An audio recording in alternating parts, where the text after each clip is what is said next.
Hello everybody, we are going to see about EDA and its data types. Let us get into that. Yes, what is a data first of all? Data is defined as a collection of numbers, characters, images and a combination of these that can be arranged in some manner to form a meaningful information. Now then what are the types of data in statistics? There are four categories of data in statistics. They are nominal data, ordinal data, discrete data, and continuous data. Let us see one by one. What is nominal data? Okay. Nominal data and ordinal data comes under the categorical data. It's a qualitative data. We are categorizing it. Then what is discrete and continuous data? It is a quantitative. It is a numerical data. Okay. Therefore, qualitative by nature, it is categorical. Quantitative by nature, it is numerical data. Therefore, let us see one by one. What is qualitative data? It's a categorical data. As the name suggests, qualitative data tells the features of the data in the statistics. It is also known as categorical data, and its types are nominal and ordinal. What are nominal data? Type of data that consists of categories or names that cannot be ordered or ranked. Consist of categories or names but cannot be ordered or ranked. For example, we can see gender, male or female. There is no rank between male or female, just their genders, their categories. Race, white, black, Asian, religion, Hinduism, Christianity, Islam, blood type A, B, AB positive, O negative, like that. They are categories, that's it. Beyond that, there is no ranking or ordering in nominal data. Therefore, nominal data is often used to categorize the observation into groups, and that groups are not comparable. Categories that are not comparable are known as nominal data. That comes under the qualitative data that cannot be ordered or called as nominal data. Examples are male, female when it's gender, white, black, Asian when it is race, Hindu, Muslim, Christian, Jainism when it is going to be for religion, and blood group types. There is no ranking in blood group types or no ranking in religion. Therefore, just they are categories. Then comes the ordinal data. Yes, what are ordinal data? Yes, nominal data is continued here. Yes, nominal data can be represented using frequency. How do we represent nominal data? Frequency tables and bar charts, which display the number of proportion of observation in each category. For example, if I have gender, male and female, the frequency, how many male, how many female are present in my data set? They are the frequency of male and female in the data set. In the example, a frequency table for gender might show the number of males and females. This is a simple example for nominal. Now comes to the ordinal data. Ordinal data is a type of data that consists of categories that can be ordered or ranked.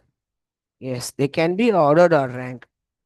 It is often used to measure subjective attributes or opinions. The opinions and attributes are measurable, where there is a natural order to the responses. Ordinal data can be represented using bar charts and line charts. Then what are the examples you can give for ordinal data? Yes, educational level. It is going to be the school level, elementary, middle or high school.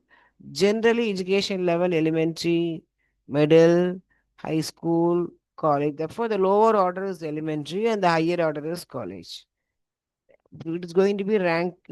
Elementary will be 1, a college will be 1, high school will be 2, middle will be 3, and elementary will be the last one. Why?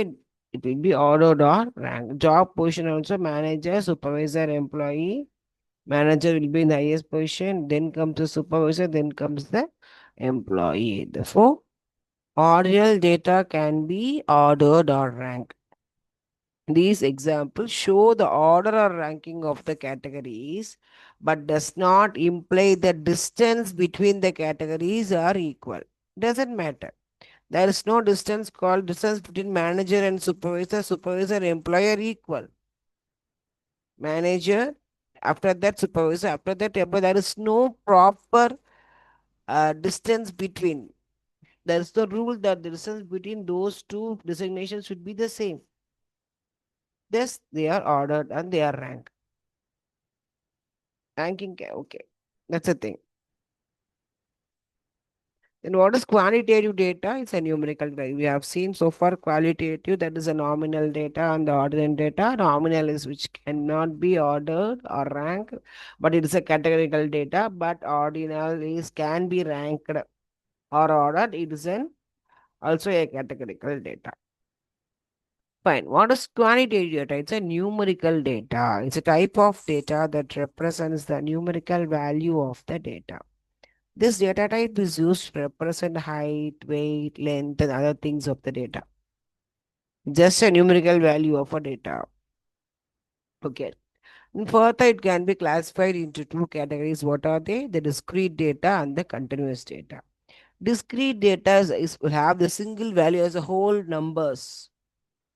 Discrete data is a type of data in statistics that only uses discrete value or single values. They are counted as whole numbers. And what are the examples?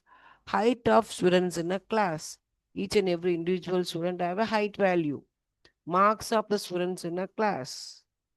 Weight of different members of a family.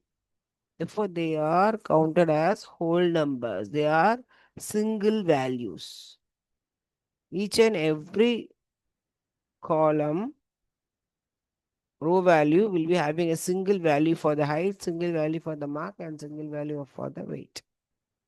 So it's a whole number. Then what is continuous data? That represents the data in a continuous range. The variable in the data set can have any value between the range of, for example, temperature ranges from 31 to 34 degrees Celsius. It can have 31, 32, 33, and 34. Same way, salary range of workers in a factory. This is a range. Range of values are called as continuous data. Therefore, qualitative data is nominal and ordinal. Nominal, there is no ordering of data, but ordinal, there will be ordering and ranking. Both of them are categorical data. Next comes the quantitative data. It's a numerical data. There we have the discrete and continuous. Discrete are a single value. But here, continuous data are the range of values. Now we are going to see the difference between the quantitative and qualitative. Yes, first comes the quantitative. Here, quantitative is depicted as numerical form. Here, qualitative is depicted as non-numerical terms, such as category. Here, it can be shown in numbers and variables like ratio, percentage, and more. Here, it could not be shown in number, but could be about the behavioral attributes of a person or thing: good, better, best, like that. Example of quantitative data is 100 percentage, ratio, and a value. Here, the behaviors of the person, loud behavior, fair skin, soft quality, and more so on. Mark percentage. Here in the quantitative data, percentage of marks, ratio count. Here, feedback of faculty, trainer, and feedback of student, feedback of any persons, any subjects. Can be a faculty, it can be a trainer, it can be students, it can be for a course outcome, like that. This is the qualitatively measuring the quality, here measuring the quantity. Yes, next comes the difference between discrete and continuous. Yes, the type of data is discrete. Yes, it's a whole. It's a here the type of data is a continuous. Is it's a range of values. Is which is countable, discrete or continuous? Yes, discrete value is countable, but continuous value is measurable. We can measure that distinct or different values in discrete data. Unique values will be there. But here, every value within range is included. For example, from the what is the age of your employee in this department starts from 30 to 45. For most of them lies between in the same value will be coming for all the employees, majority of the employees. But here it will be distinct. Distinct data will be there in discrete data. for using it will discrete data will be using the bar graph. See here, this is a distinct discrete data, and this is for histogram. See here, for discrete data, we are taking cities like Tokyo, Chicago, New York, Boston, and Atlanta. And what are the numerical values in Tokyo and Chicago? We are having the numerical values. We have gaps between those countries. Here in x-axis we have categories of countries, and y-axis we have the numerical values. It may be the population, or it may be the people who are in sports, like that. People who are in sports in Tokyo, 6,993. In Chicago, it is 5,498. In New York, it is 8,683. And in Boston, we have 4,497. And in Atlanta, we have 5,083 sports person. It may be like that. We can have this example like that. But here, in this example, we are going to take the ages as the numerical ranges, 0 to 20, 20 to 40, 40 to 60. We are taking the continuous value, 60 to 80, 80 to 100. Those, how many people are there? 0 to 20, 20, 10 people are there. 20 to 40, 19 persons are there. 40 to 60, 41. Like this is revealing the, it's a good example for continuous data, but there will be no gap in between the bins. Bins will be in a continuous. Here the bin will be having the gaps. This is the histogram chart, and it is depicted for continuous data. And this is a bar graph depicted for discrete data. Okay. And that's it. Okay. Ending this session. We can see in some other sessions. Thank you.